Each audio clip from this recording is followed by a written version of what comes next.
I hope to leave a legacy of faith, and I hope to leave a legacy of gratitude and a legacy of risk taking. So, whether that's my willingness at 19 to throw caution to the wind and go out into the bush with a complete stranger and backpack into remote villages, whether it's the risk I took when I left a comfortable job and started my business, Bluegrass Legacy Group, all throughout my life, it's been about trusting in the Lord and saying yes and taking risks. And everything that you want in life is outside of your comfort zone. It's on the other side of you saying yes. Welcome to Sheila's Take, your go-to podcast for thoughtful insights on love, faith, health, fitness, relationships, and navigating today's challenges through a spiritual perspective. Join me, Sheila Dunbar, as we explore various aspects of life with a mindful and godly approach. Tune in for engaging discussions on all things meaningful and transformative. Welcome to another episode of Sheila's Take, where we bring you conversations that challenge, inspire, and transform.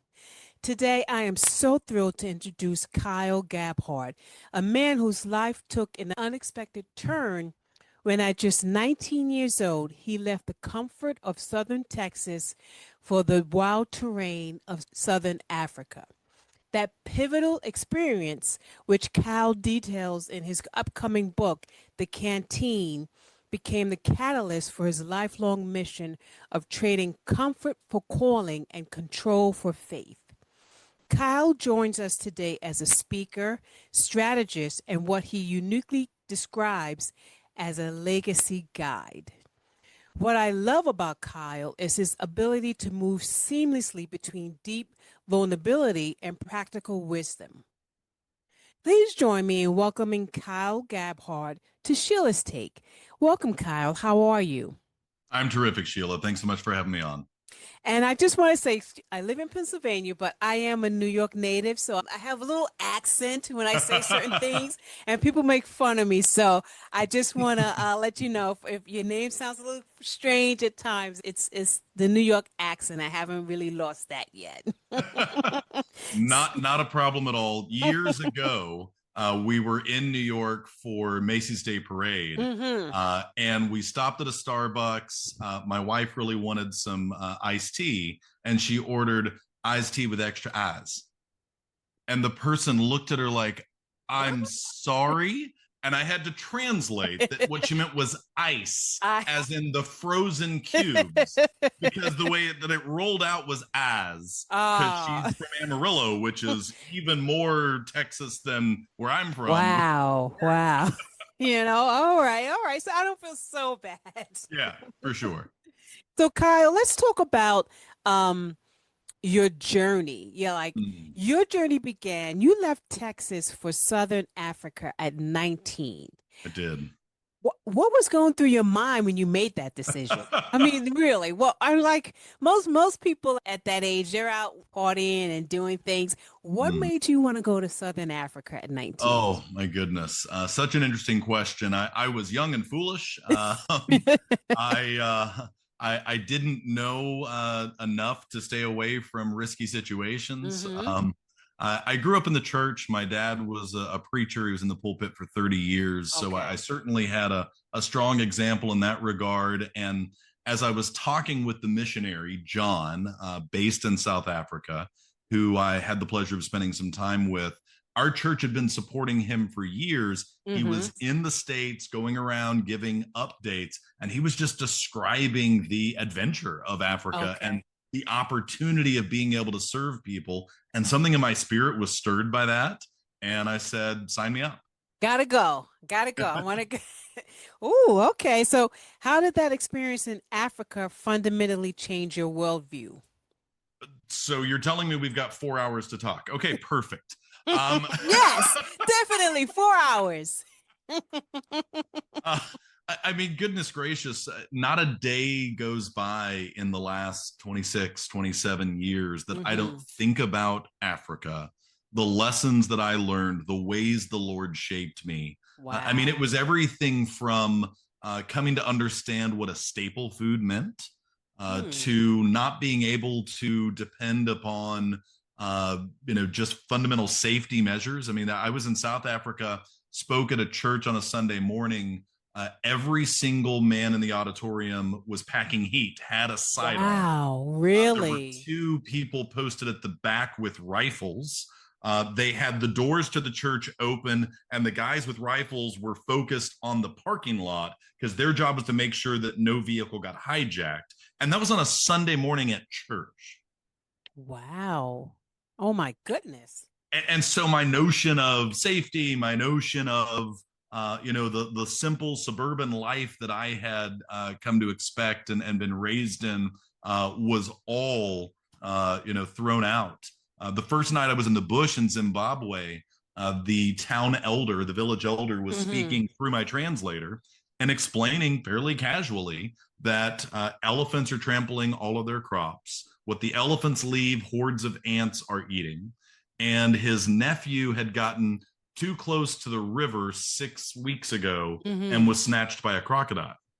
And that was normal life for them. Oh my It goodness. was it was an eye-opening experience. One of the things, I don't know, you shared a couple of things here. One of my next I question, told you I no, need 4 hours. and it's so funny because my next question was, can you share a pivotal moment from your time? But I mean, like, geez, you shared quite a few. Like, I mean, what became a turning point in your life from being in Africa, in South Wow. Africa? Yeah, what a question.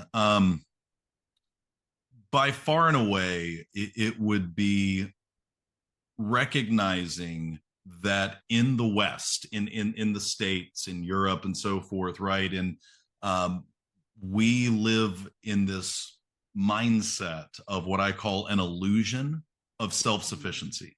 So we have the belief that the roof we have over our heads is because of our hard work and Yeah. discipline and saving, and the money we have in our bank account is because of our skill set and because of our Mm-hmm. determination and the way that we've climbed the ranks over the years. And we think that the safety that we have around us, the provision that we have, is because of us. And I understand why we think that, right? Mm-hmm. But what is so painfully obvious in Africa is that if God doesn't send rain, the crops don't grow. And if the Mm. crops don't grow, then you don't get to eat. But Sheila, the reality is that it's no different in our lives. But because we have these extra layers of separation from it, we don't recognize that Mm-hmm. God is sending rain every Yeah. single day. Yeah.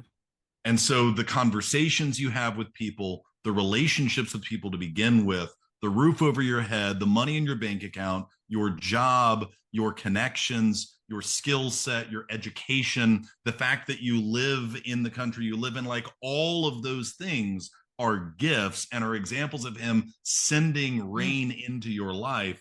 We just don't see it that way. That's beautiful. That's beautiful. I believe that that God is working everyone's life, whether you believe in Him or Mm. not, because there's someone in your life or someone that you've touched that you may have passed on the street that may have prayed for you, that you don't even know about that or that's working in the scene behind the scenes, right? That's right. I That's right. truly believe that. But let's talk a little bit about your upcoming book. It's called the Canteen, right? Mm-hmm. What's the significance behind that title?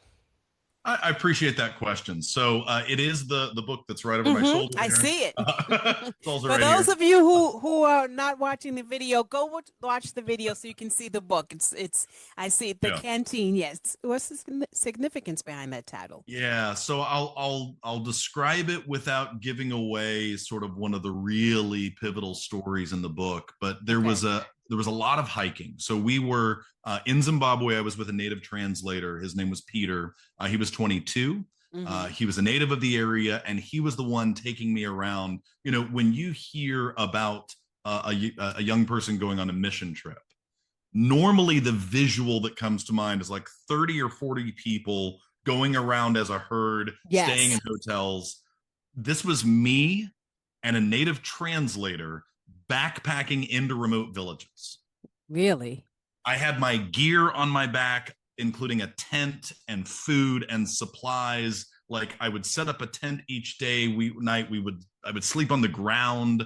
I brought food with me in case there wasn't any available. Mm-hmm. Whatever water we filled up and had with us as we were headed out was all we had until we could refill it again. And there was one particular day where we hiked all day long.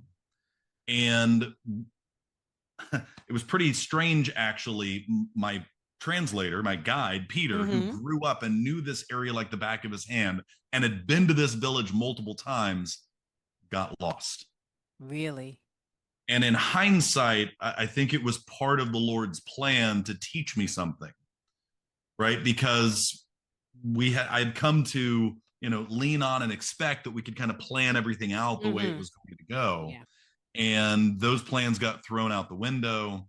And it ultimately got to the point that I was running low on water. I was exhausted from all of the hiking. We were lost. Mm-hmm. And I kind of made a deal with myself. And I feel like we make deals with ourselves all the time. And this deal that I made with myself was, I'm going to be okay.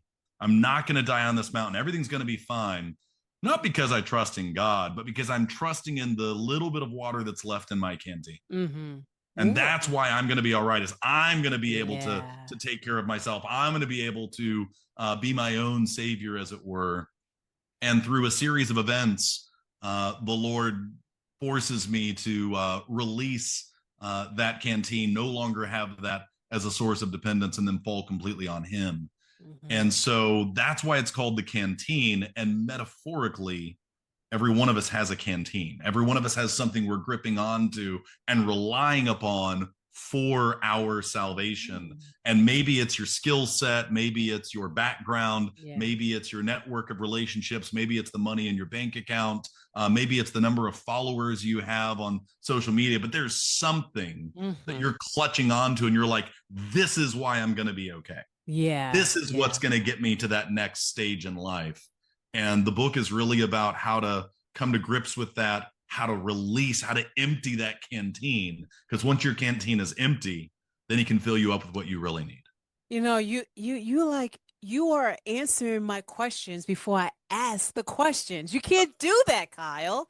That was my next question. Like, what is the message you hope readers take away from your book? That was my question. So slow down a little bit. But Yeah. no, that's so true. And I'm trying to think, what do I have? There's so many things. And when you look at it, you realize that we hold on to things and we're like, okay, this is what's gonna get me through. That's so ironic. But you describe yourself as a legacy guide. Mm. What does that mean, and how do you come to focus on this work? Oh, wow. I appreciate the question. I have the opportunity from time to time to speak to audiences, and I'm fond of asking the question, what does the word legacy mean to you? Mm-hmm. And more often than not, like if we were on Family Feud, right, the number one answer on the board would be legacy is something you leave behind. Right.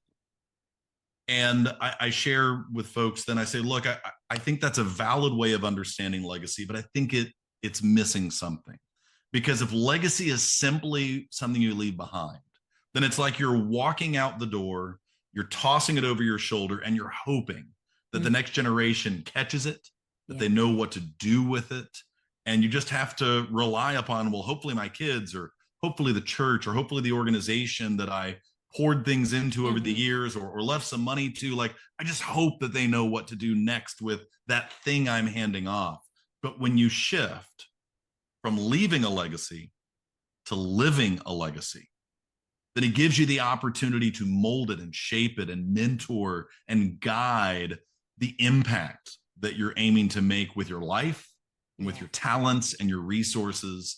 And it moves your thinking, instead of let me just, throw this at some point in the future, to let me roll my sleeves up now and get involved in building this legacy side by side with the next generation and coaching them on how to carry those values and those ideals well. And I've seen that play out in my father's life, my grandfather's life, and I've had the opportunity. I've been blessed with the opportunity to walk alongside others as they've done that, and that's what I'm excited about. That's what gets me up in the morning. But how do you help people shift that perspective from a short-term success to building something that truly lasts? Wow, yeah, it's a really good question. Part of it is with asking the right questions. Mm-hmm. Part of it is with helping them to really second guess some of the assumptions that they've made in their lives, right? Like one of the things I'm fond of asking early on in these discussions is, when are you going to die? And of course, people get a little Wow. uncomfortable Okay. really fast on that. But I actually have an exercise where I have them write down the age at which they're going to pass away. And most people don't realize it, but they have a number in their head when they are put on the spot and forced to come up with it. Really? More often than not, the number is pretty close to something associated with a family member. Like, well, my mother passed away at this age, or Mm-hmm. my father passed away at this age. So that's probably about when I'm going to pass too. Yeah. And what's interesting about that is a couple of things. Number one, as soon as you start putting a number to it, and then you start figuring out, okay, then that means I've got X number of years from then until then you just sort of naturally begin to back into, well, gosh, how much time do I have to make the impact that I want to make? And there is a tendency for people to kind of bake in, I'm going to slow down as I get closer and closer and closer to that proverbial finish line. And the problem with that is, and this is the second really important element of this, is that thanks to modern medicine, thanks to knowledge, we are across the board living longer. The things that killed off previous generations are not what kills off the current generation. Yeah. Right? If we were having this conversation in the 80s, we would each be chugging Coke because that was just normal to consume that level of sugar and caffeine. But now everybody runs around with like a Stanley or some kind of refillable bottle of water. There you go, because we know how important it is to hydrate. Yeah. And we think about how much sugar we're consuming because we know all the damaging effects of it. And so there's just that combined with modern medicine, we are living longer. The average age is in the late 70s, early 80s right now. That's average. Yeah. And it wasn't true for the previous generation. Previous generation was more in the 60s. And so as you continue that path, it's very realistic for us or for our kids to live to 100 and past that. Yeah. And so then you start thinking, well, gosh, do I want at that point in my life to just be barely getting by? Or do I want to be thriving? Do I want to still be exercising and still be active? And so you start rattling off all the things that you want to be doing in your 80s and 90s and so forth.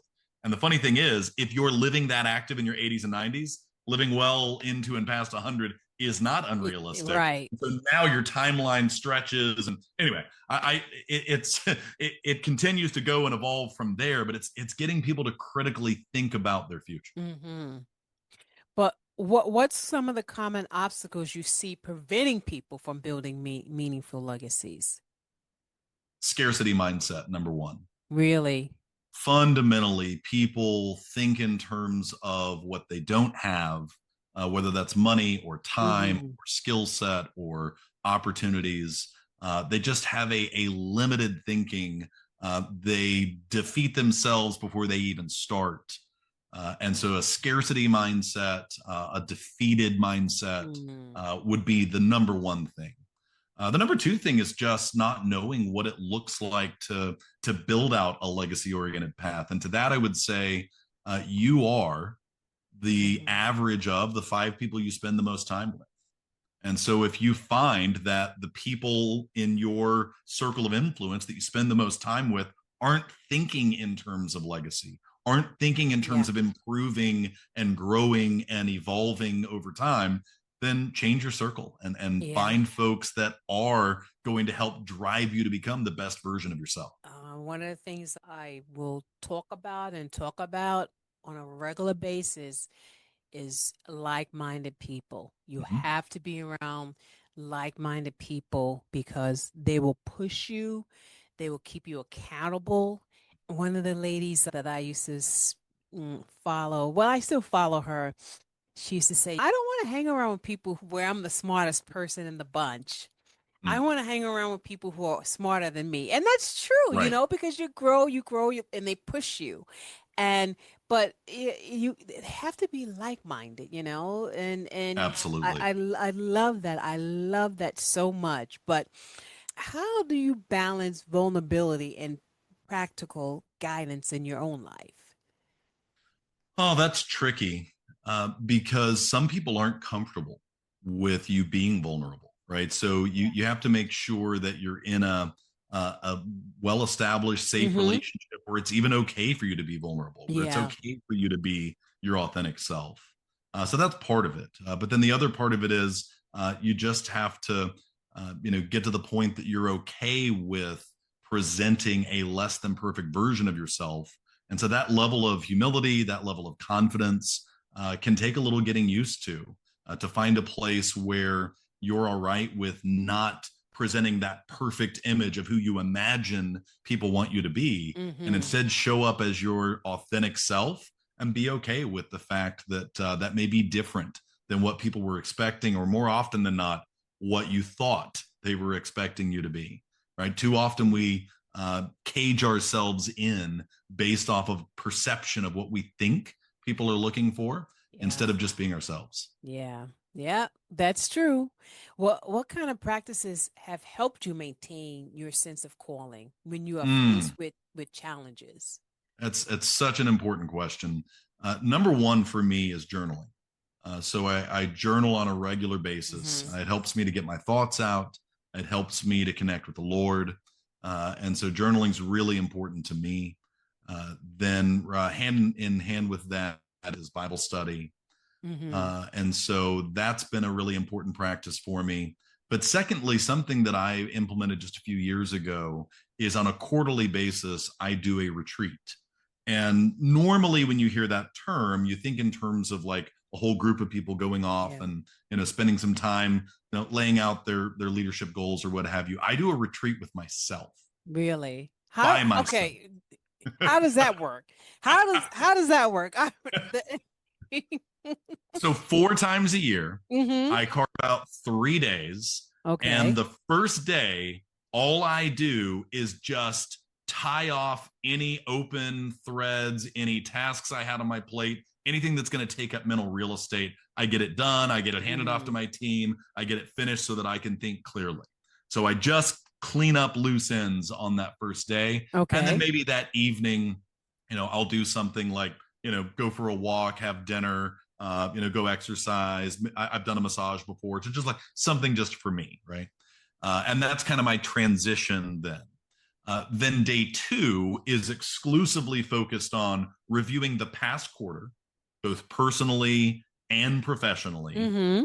How did I do against my goals? What did I achieve? What did I fall short of? And so it's very retrospective initially, and then it's a shift to, and what do I want to focus my energy on? What do I need my team to focus on for this next quarter? And so then I'm laying out the goals and the milestones for the next quarter. Mm-hmm. And then that evening, so this is day two, that evening, I have my wife join me and we do dinner together. And then that next morning, I do basically a presentation for her and Okay. walk her through, hey, here's what I learned about myself.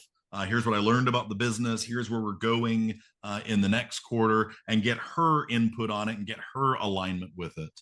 And so, that could take a variety of forms. I've done it at home before. I find it more successful for me if I actually go offsite and stay in a hotel and do this. Yes. Mm-hmm. But however you structure it, it's about getting away from the day to day, getting your mind clear, and then really working on yourself or on your business instead of working in it. Okay. Okay. Now you mentioned your wife. How has your approach to marriage and family been shaped by your experiences? Oh my goodness. Well, humility is really important in all of it. Mm-hmm. So, humility in marriage, humility in parenting, all of it is essential, and certainly in your spiritual walk.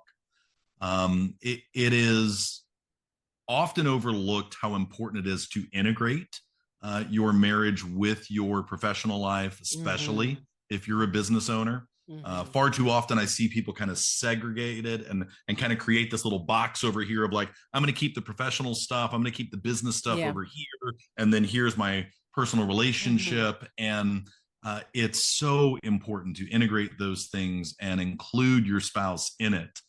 And so I've been so diligent about doing that and incorporating Tammy into those thoughts Mm-hmm. and into those conversations that she now on her own has started shifting the language. When we'll meet new people, she no longer says, Kyle has a business. She now says, we have a business. Oh, nice. Okay. Yeah. And I love that. I love that too.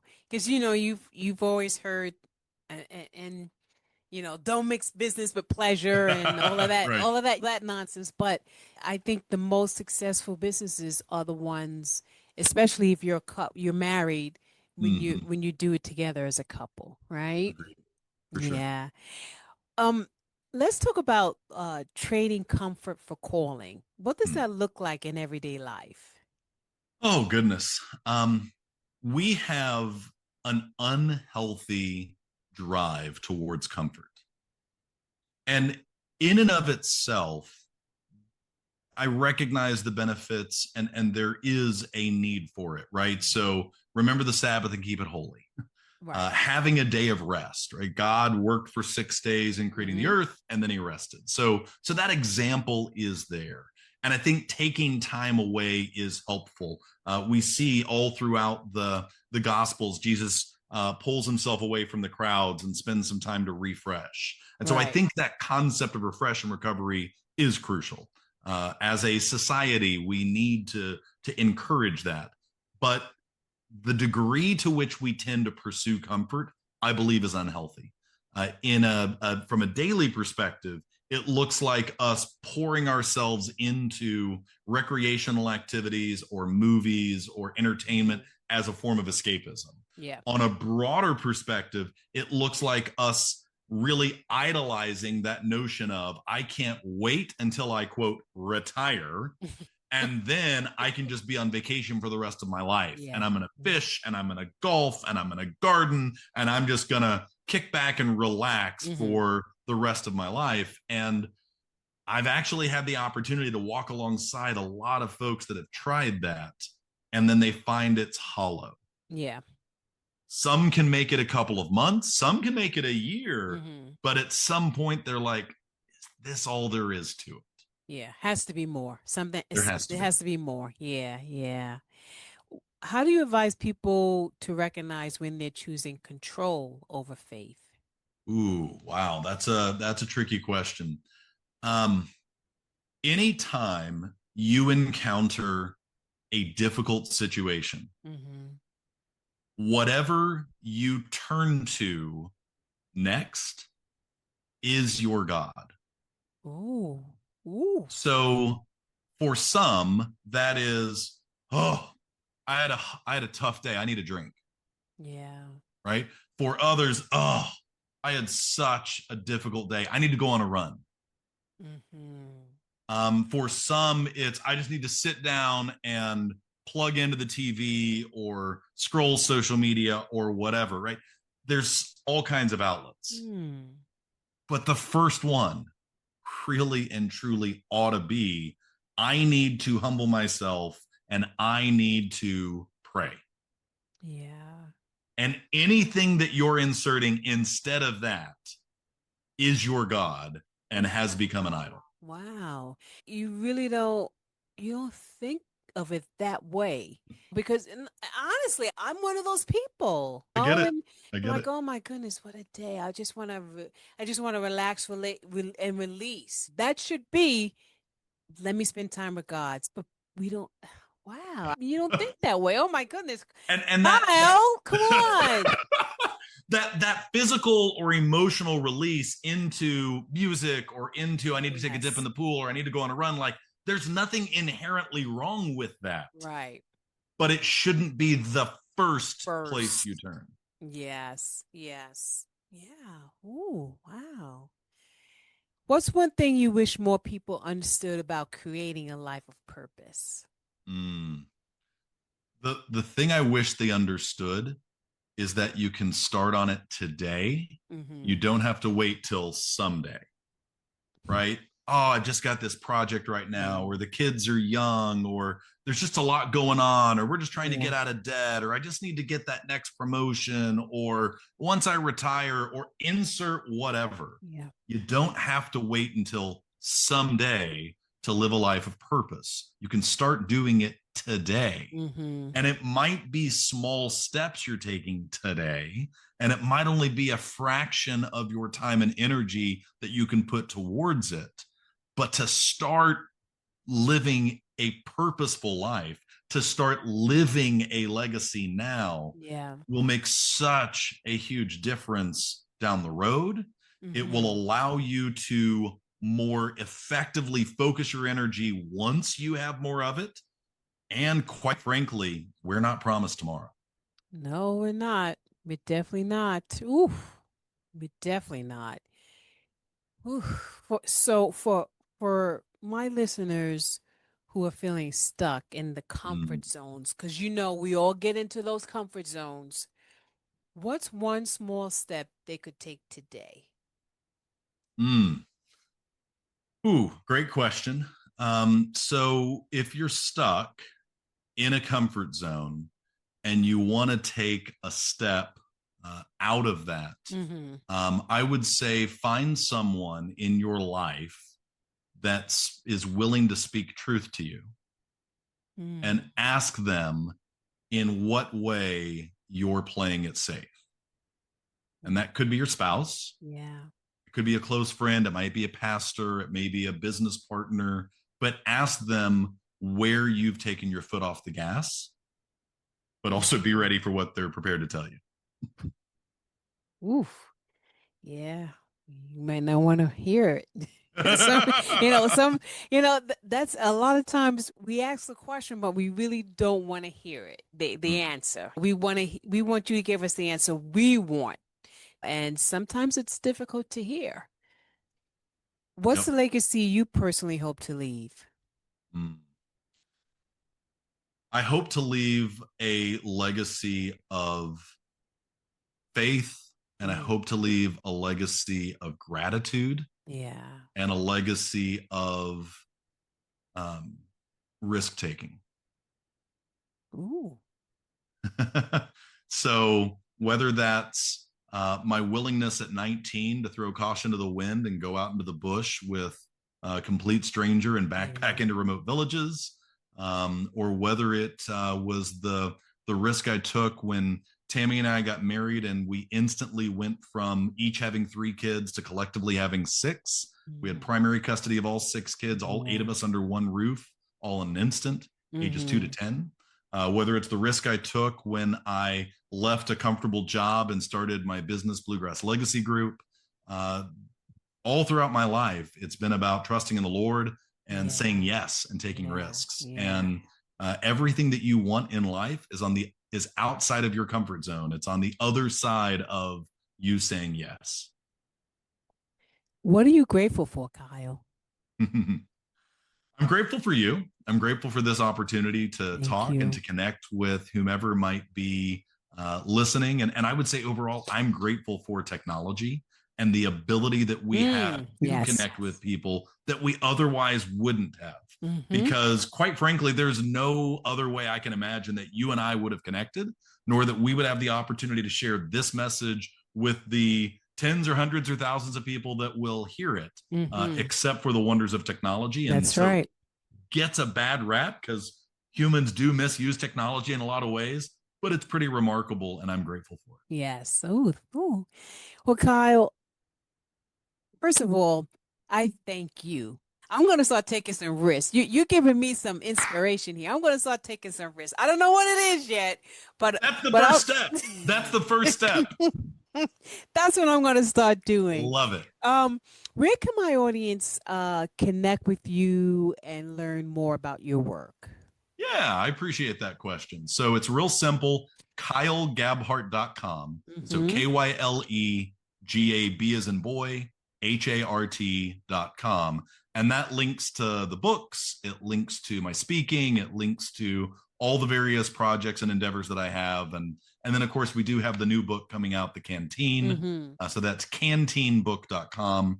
It's on pre-order on Barnes & Noble now and gets launched August 12th. Okay, perfect. Any final thoughts?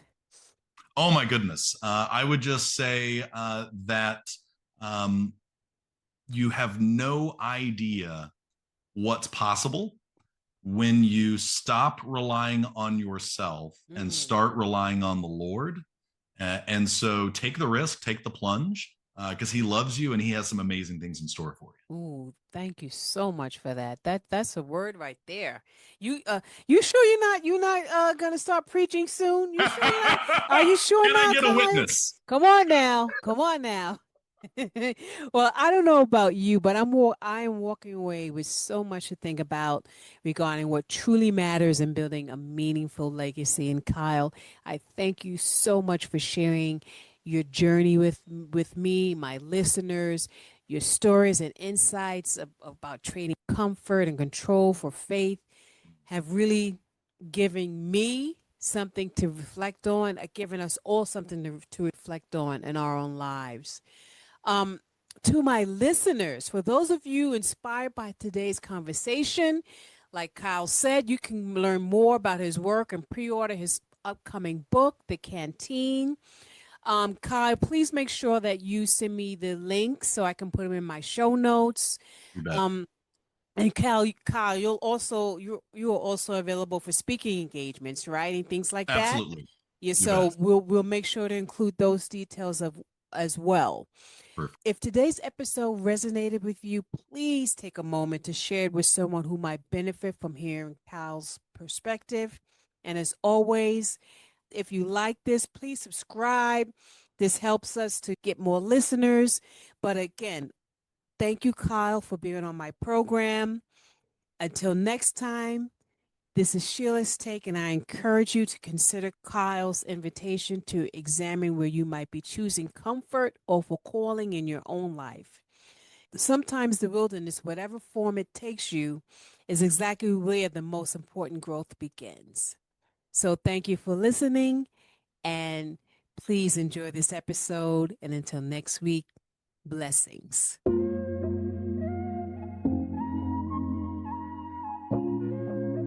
Until next time, remember to embrace the journey, build lasting connections, and step boldly into all that life has in store for you. I'm your host, Sheila Dunbar. Blessings to you.